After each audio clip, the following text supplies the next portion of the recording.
Welcome to Conversations With. My name is Shaley Hoogendoorn, and I live with bipolar 2 disorder. Sharing with others is healing, both individually and collectively. Sharing our stories will educate others, bring more understanding, shed more light, and smash more stigma. Our voices need to be heard. Our stories aren't over yet. This is Bipolar. Hi, everyone. Welcome back to This is Bipolar.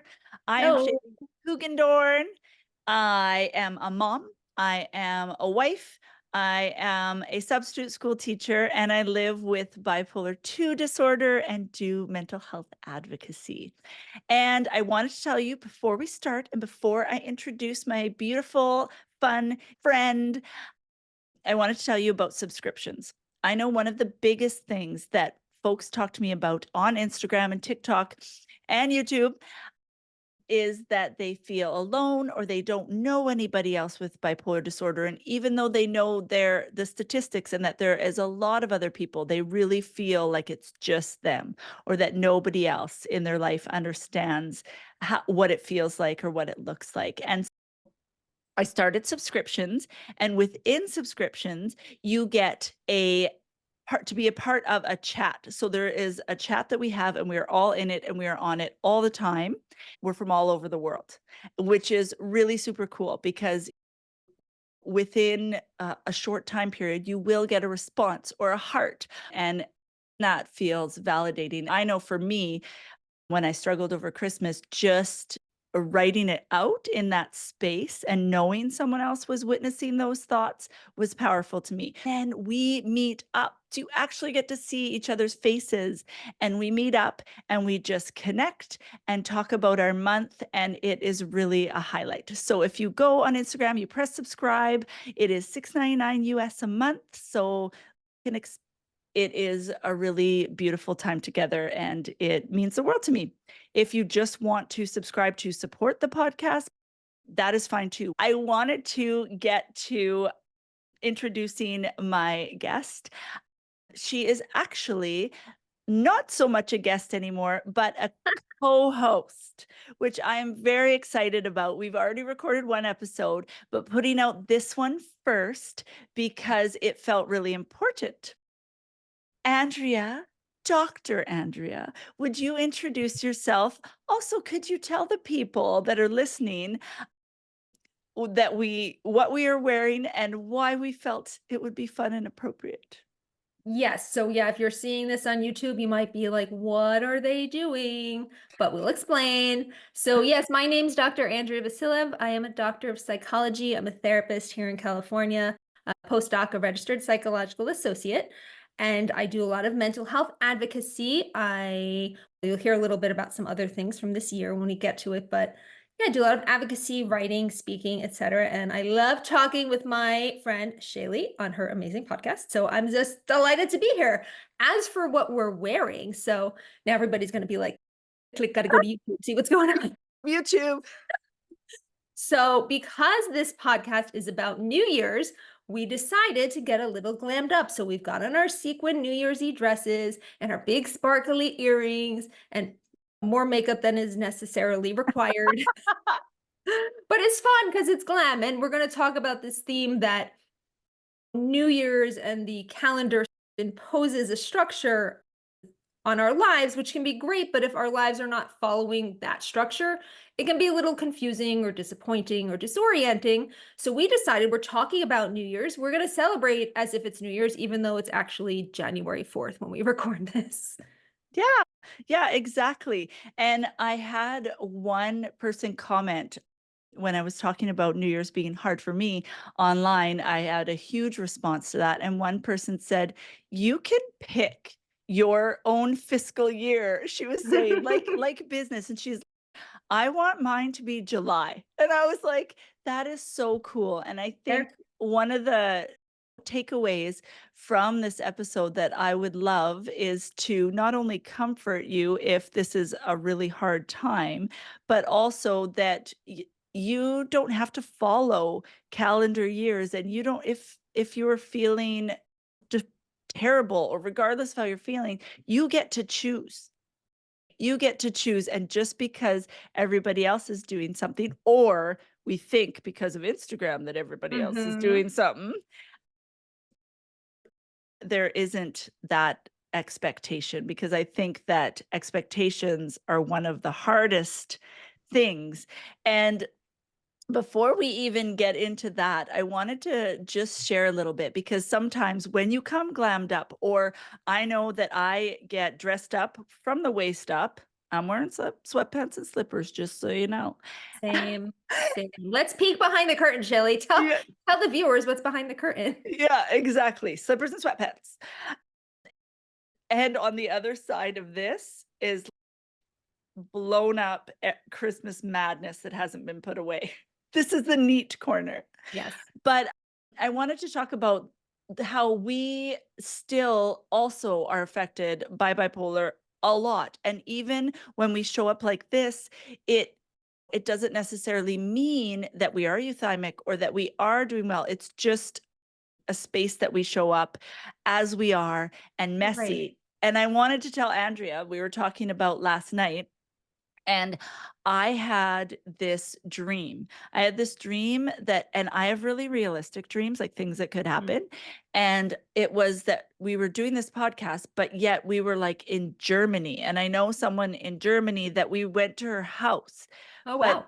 yeah, but she like sits on the floor and does those kinds of things. And so it was set up on the floor, and I didn't have my mic, and you showed up and you're like, "What are I thought it was just us." And I was like, "Oh no, what am I doing here?" And then people started showing up expecting to be on the podcast. And then all of a sudden there was like a kumbaya circle of like 10 of us, and I didn't know their names. And I don't like disappointing people, or and so I was like, "Okay, everybody can be on." And then I was like, "Wait a minute.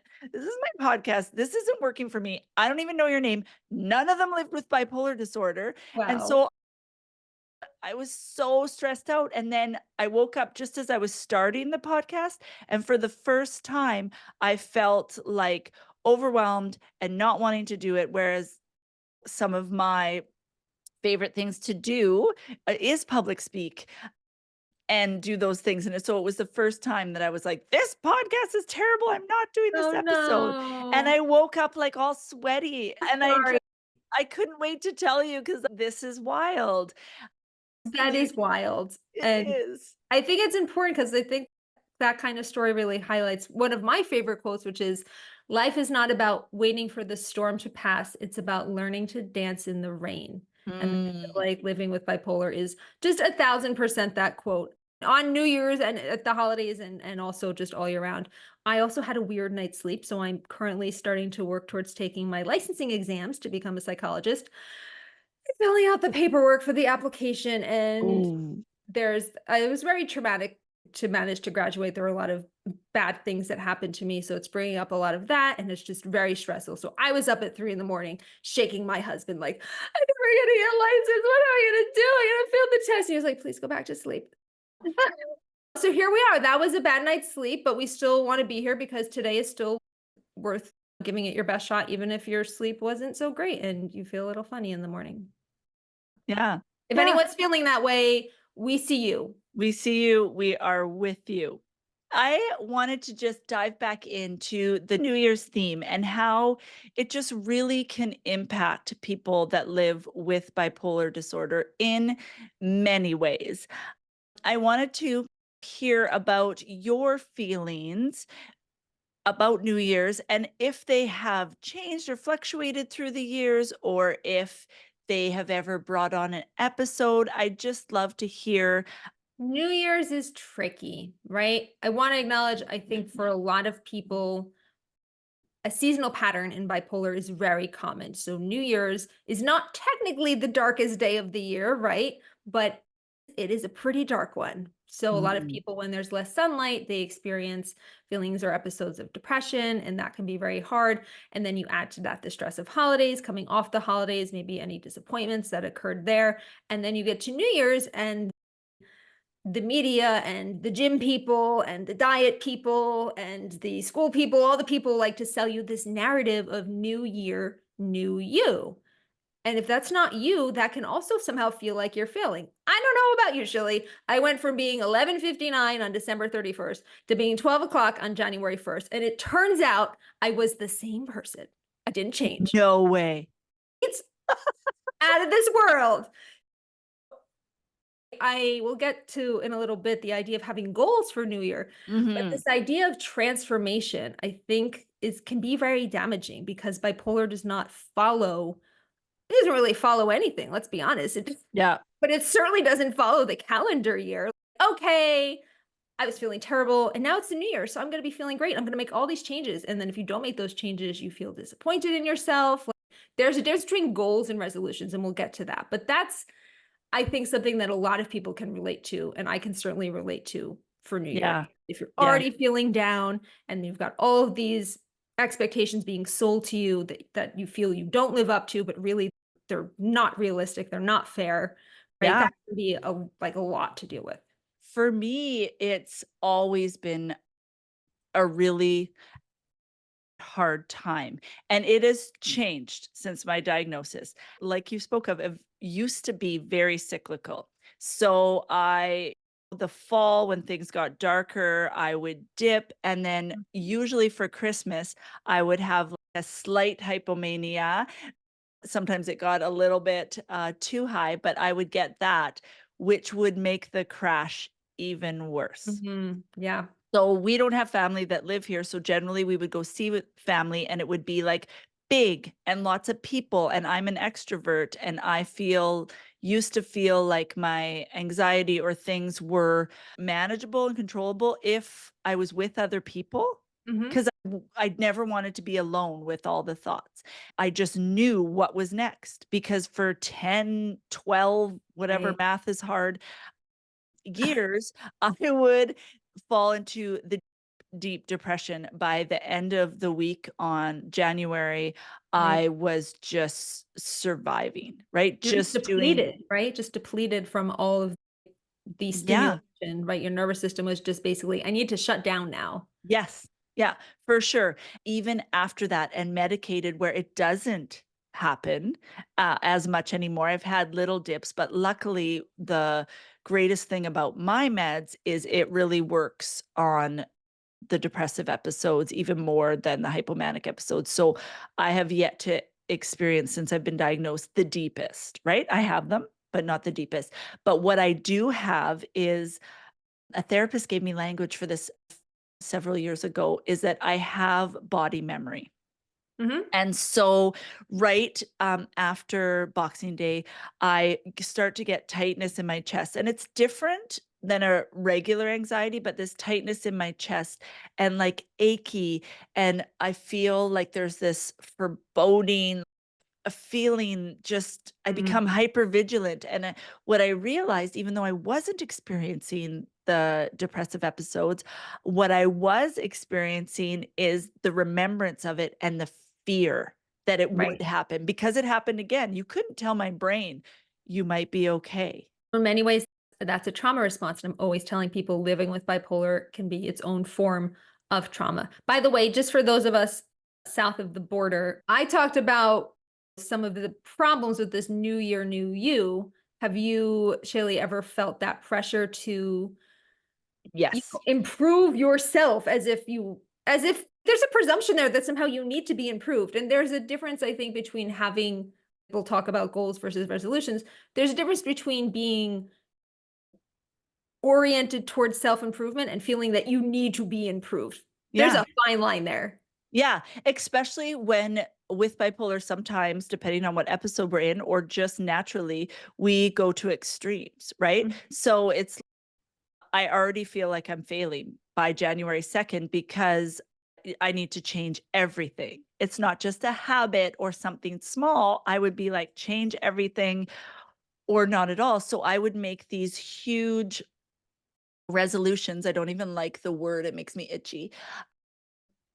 And think that I had to change everything, and usually it would have to do with weight because that is something when I am depressed or have depressive episodes, I get a lot more food noise, and because I can't control the depression, for years before I was diagnosed, I would turn to disordered eating, and I would restrict and then binge and overexercise, and so it bombards you, and it's triple worse because of social media. I'm so Right. glad that it wasn't around in my 20s. Yeah.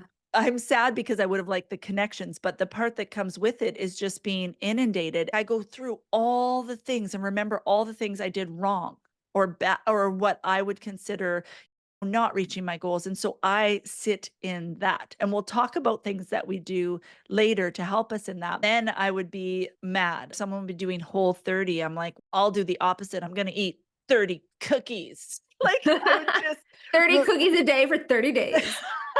my kind of challenge. Whereas now, even I love, and I'm gonna post it soon. I've made the the image that someone put is New Year's challenge, January challenge, survive January. Who's in? We will reevaluate when we get to February, what February's challenge will be, but Yeah. it'll probably be survive February. But Yes. I think you make a really good point that this focus on self-improvement can be really damaging because bipolar is unpredictable and it is already hard, Yeah. right? Yeah. And on the flip side, because I want to talk about the other side because I don't generally deal with this, but if you're someone that's hypomanic or manic during this time, it can feed into the things that the projects that you're already wanting to do, and the amount and the huge ideas about change and making those impulsive decisions are more normalized because others are making huge changes in their lives. We might be making ones that aren't good for us, Right. right? Trying to jump Yeah. on the bandwagon too much. And that's why let's do the goals versus resolutions thing, Yes. right?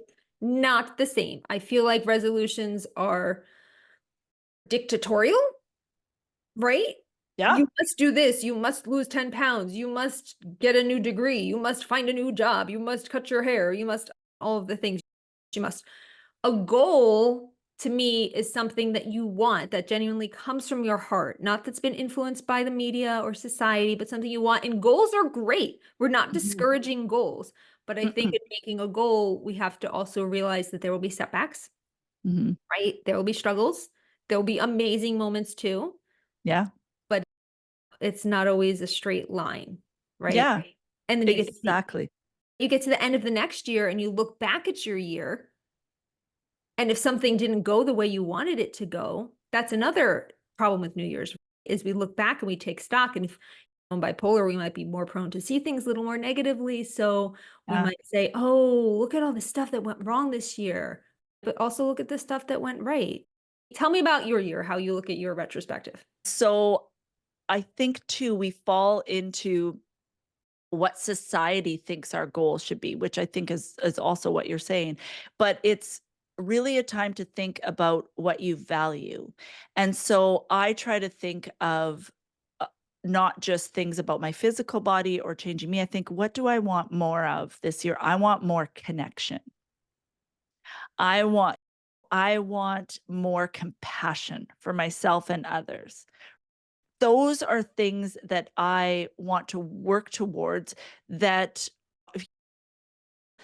uh, feel good and doable, whereas it was always focused on me, like a big highlight on what I've done wrong. Whereas if I focus on things like connection and honesty and other things, and this is going to tie into something that I do, and it's a practice that I started years ago.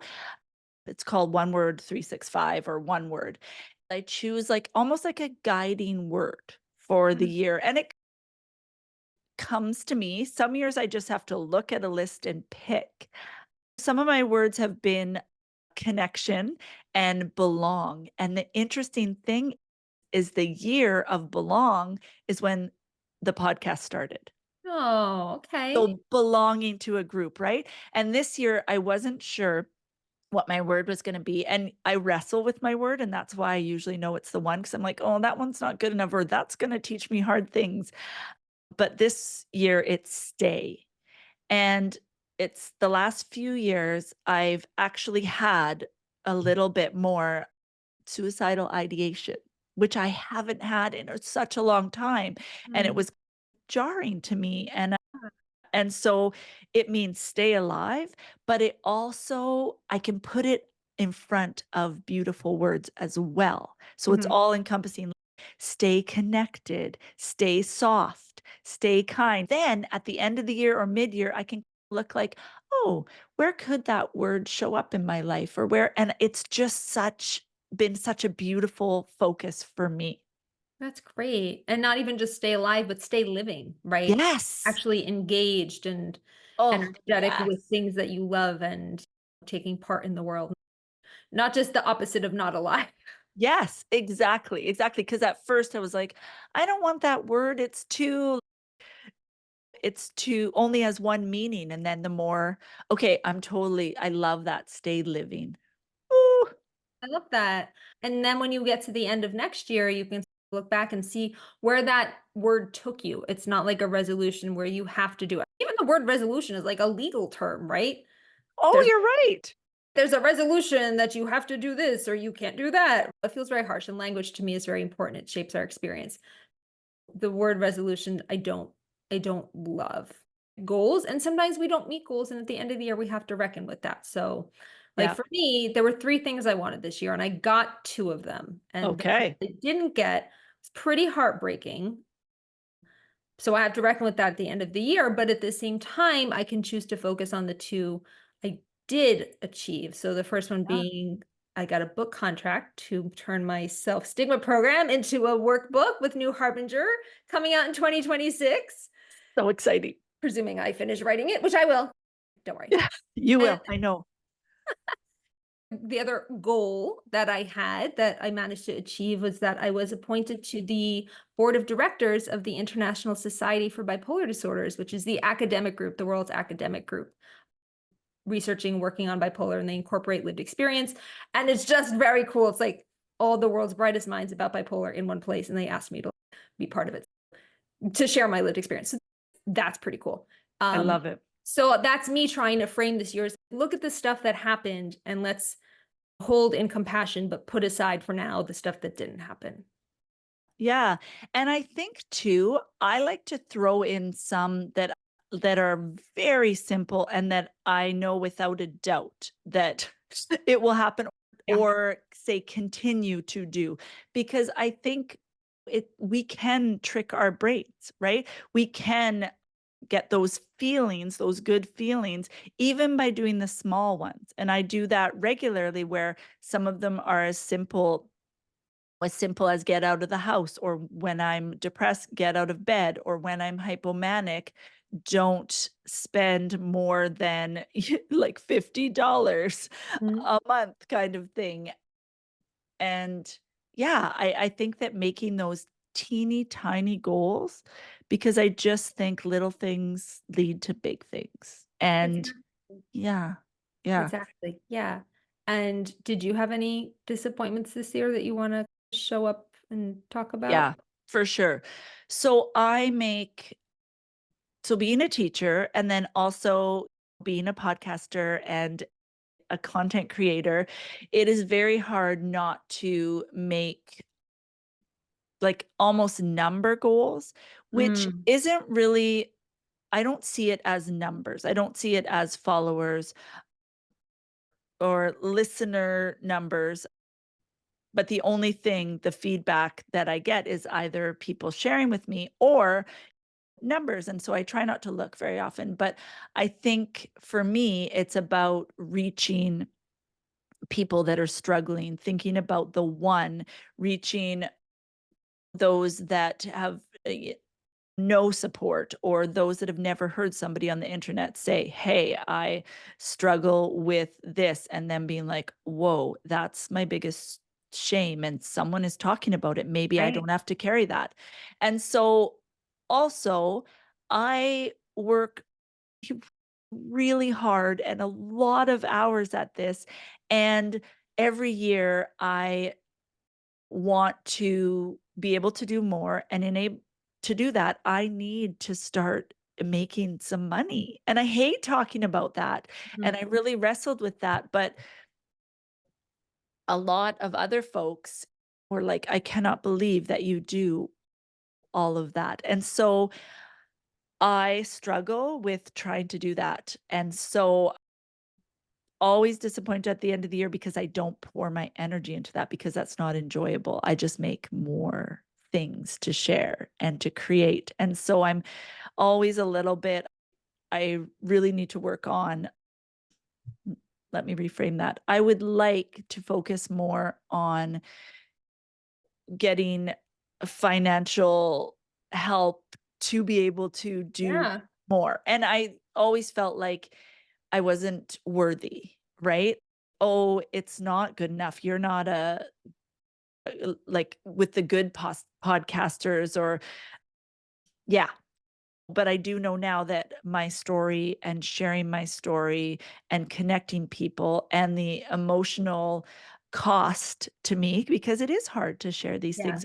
There are vulnerability hangovers. So it has a lot to do with that money and also my other job. Like I am a substitute teacher and I judge myself of how many days I actually work. A lot of our worth is wrapped up in what we can contribute or make. And I in my head, I believe that is not true and that there are so many more things we can contribute. And I know a lot of folks with bipolar disorder cannot work and feel terrible about that. And I'm here to say you're showing up and all of the things that you are doing is hard work and is valuable. And you just being here is contributing.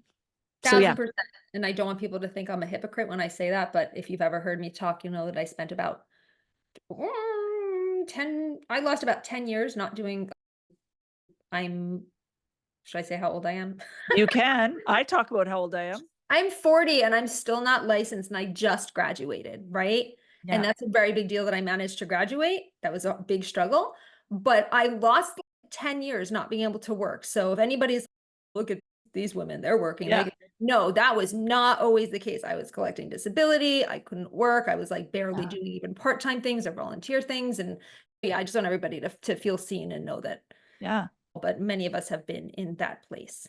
Yeah, because it would be easy to be like, "Oh my goodness, I almost didn't get my degree because I got depressed the last year, Mm, and I it was the hardest thing I ever did, and if I didn't have community carrying me through, I right. probably wouldn't have done that, and even if you never do.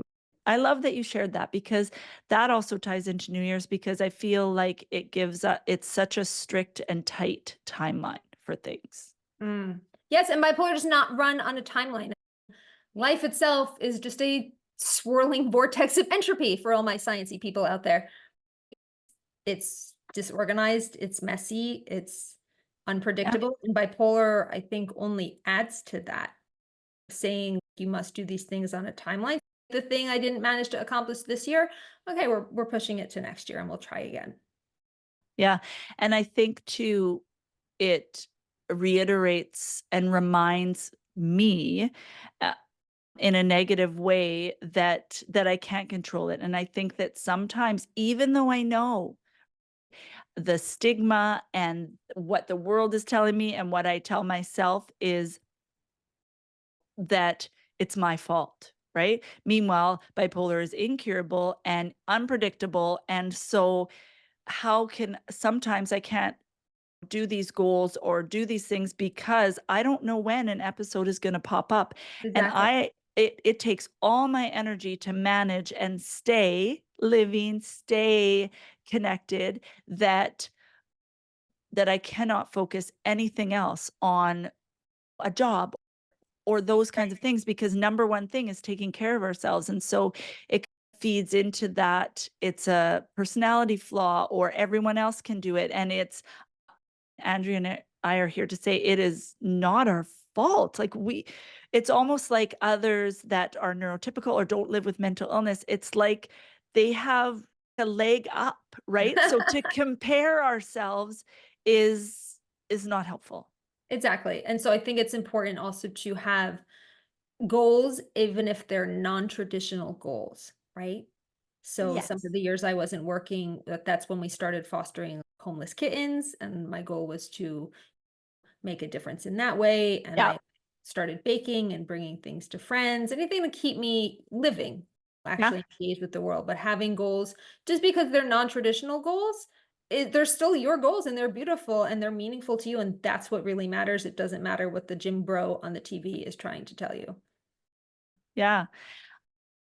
I love that. I wanted to one of the biggest things that people talk about, and when I get hundreds and hundreds of messages talking about, like, acceptance and acceptance of the diagnosis and self-acceptance, and I'm wondering about your journey with that throughout the years, because I think it pops up at New Year's because of all the things we've been talking about. So, what are some of the things that you do or have you done or reframed to have more self-acceptance? I know that Andrea and I talk on WhatsApp all the time, and it's really cool because she leaves voice messages, so it's very much connected to her.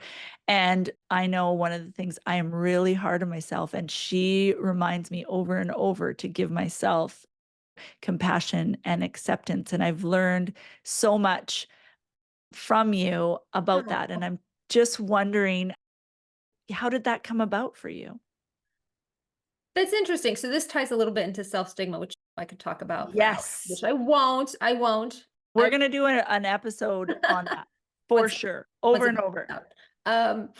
But I think that first of all, I haven't struggled as much with self-stigma or acceptance because I was diagnosed very young. I was diagnosed at Mm, 14, and I was a young 14. I was still very much a child. So I never had an adult concept of myself without bipolar. And I think that's not mm, the case for most people. They have to integrate and reconcile this diagnosis into who they are. And it's so important, right?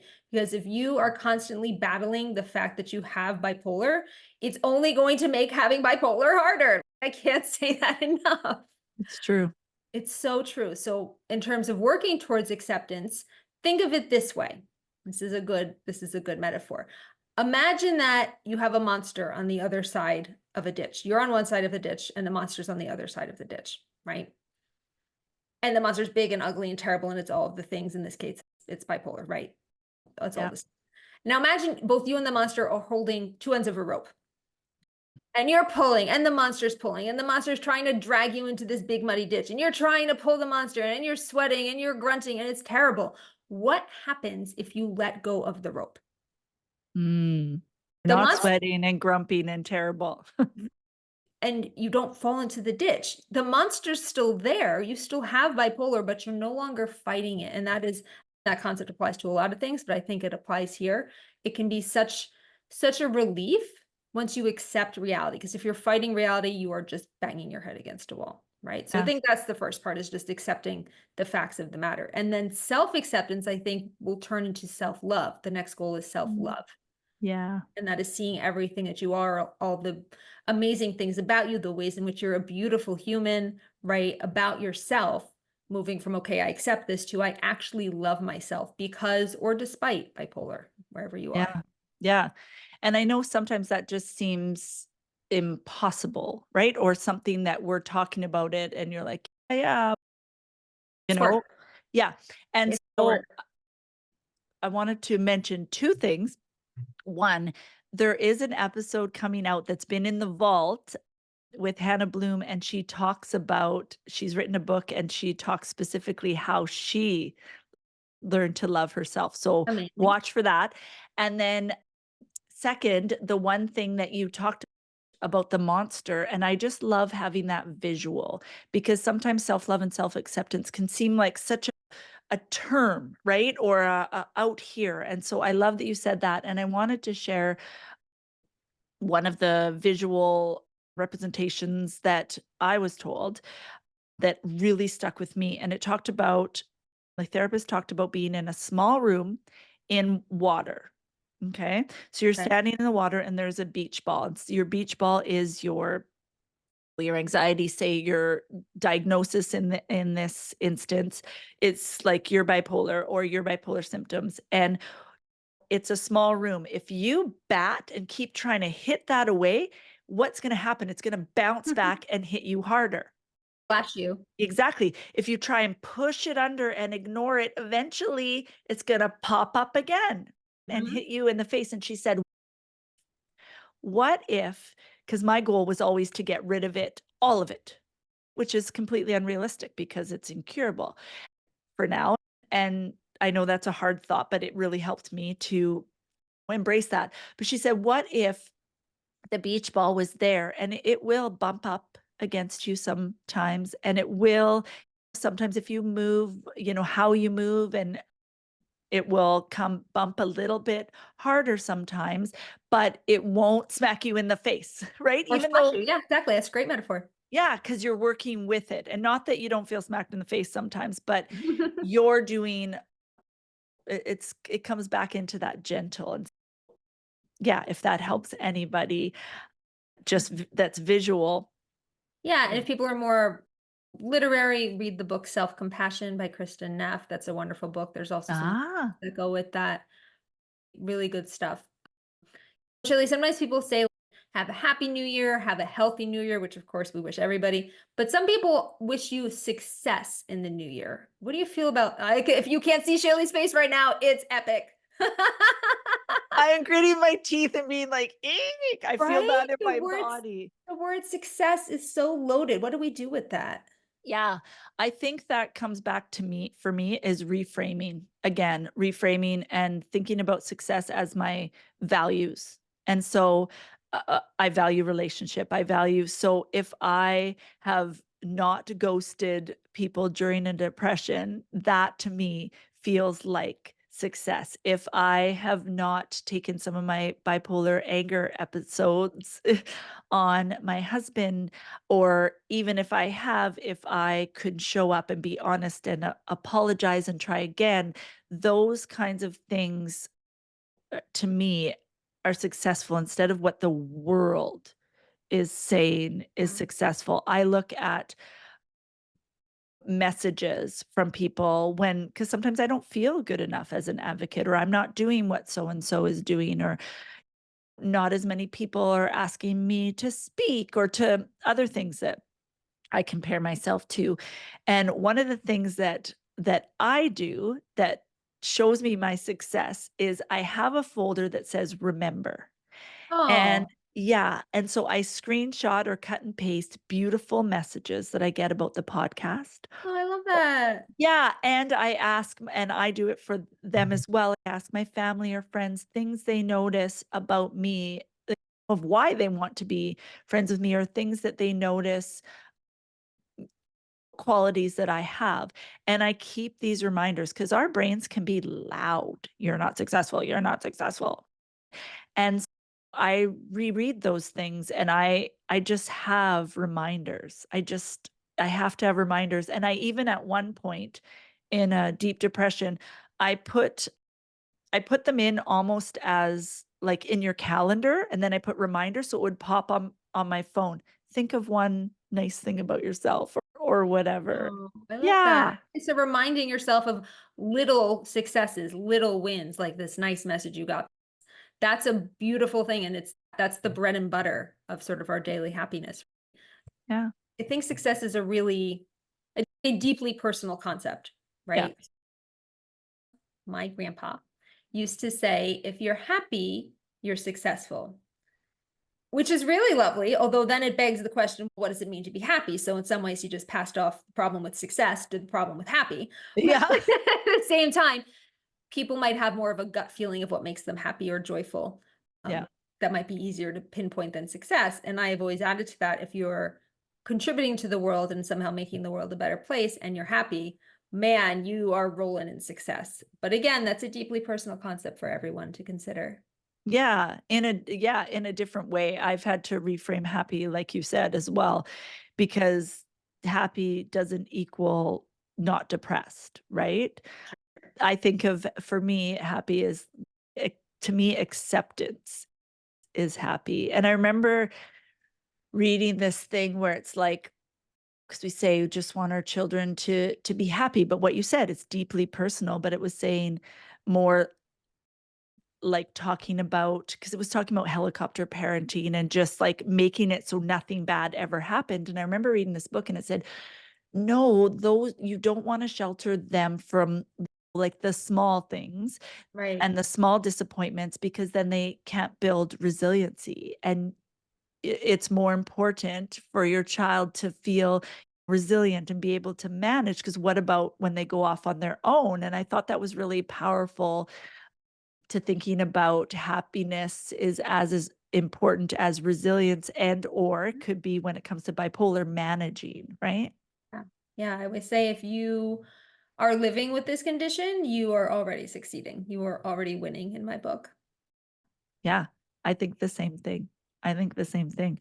Oh, I could talk about this forever. I wanted to share one of these just quirky. I love to make things like quirky and funny and playful, because I find that since I've been an adult, I'm like, I don't play anymore. I don't do things that don't have like a reason or an outcome. What about silly? And remember, we just did things like we were curious about a leaf or something. Can it float? So we would just try these things, right? And I saw this thing on Instagram, because it's my place that I like to go, and I like to set up my feed so that it has quirky, funny things and not just mental health things. And so it said, when did it become so serious? And it talked about their resolutions, as one year they did, the year it was called Fruitopia, where this person's goal was to, every time they saw a different fruit that they have never tried, they would buy it, try it, and then look up on Wikipedia something to learn something about that fruit. That was their thing. And I thought, how cool. And then this year, that person is doing a pasta challenge Oh, where wow. Sign me up. yeah, where they want to try every shape of pasta this year that they can find. Nice. Isn't that cool? So I was thinking about stuff like that. And I was trying to think of stuff like with my husband. I'm like, what if we picked a place that had the most unique kind of croissant, or do you know what I mean? And then Yeah, make something it, fun and whimsical. I'd love to hear in the comments people's like goals for this yes. year, but also what's a fun, quirky, whimsical thing you can engage in just to give life some meaning and joy. Yeah. And my one friend that we do the words with, her word for the year is magic. And she wants Oh, to look for the magic. And it made me think of gratitude. And I know we hear gratitude and it's so important, but I love to think of gratitude as glimmers, because we okay. think that we need to be grateful like for huge things. And I like to look for glimmers, like maybe in the grocery store, a child gave me the biggest smile. Yeah. Oh, I love this conversation so much. I would love to hear from you. Maybe something that you've reframed as a like as a goal for this year, or maybe if not a goal, or something that, a feeling that you hope to feel this year. I would love to hear that. Oh boy. My goal for this year, and if I say it out loud in public, everybody's going to hold me accountable. But my goal is to pass the licensing exam. That's my goal. So if you see me Yep. a little less active on Instagram, oh, I didn't say my handle. Oh, Oh, yes, for put sure. it And I'll put it everywhere. yeah. It's best.life.bipolar. It's an educational Instagram account. So if you see me a little less active there, it's because I am studying to pass this test. So that is a goal, and maybe that's a professional goal. Maybe we've got to subdivide goals, Ah, right? yes. Um, yeah, personal goals. That's I need a word then, don't I? Maybe, I think maybe you my do. word, I've got a word. My word is going to be joy. Mm, yeah, yeah, that's good. I love that. I like that idea of splitting them up and such. And maybe this year, some people don't have any professional goals because they're working on the other goals. You don't need. Right. I just love that you keep saying the words deeply personal. And I think that I always think about should. I Mhm. should. You And do. yeah, you know this. And yeah, I want to make it my own. And so, yes, go on Andrea's account, give her some love. If you want to encourage her throughout the year about her licensing and remind her of the things she's done and the things that she can do, I think that would be very Oh, thank beautiful. Sometimes it takes us a bit, but we get to our messages. Yeah, and I just think my hope for people listening or struggling is just that you can find little ways to love yourself and remember your importance, because you. as cheesy as it sounds, there's no other use. And so just showing up that way as yourself is a beautiful thing. Yeah.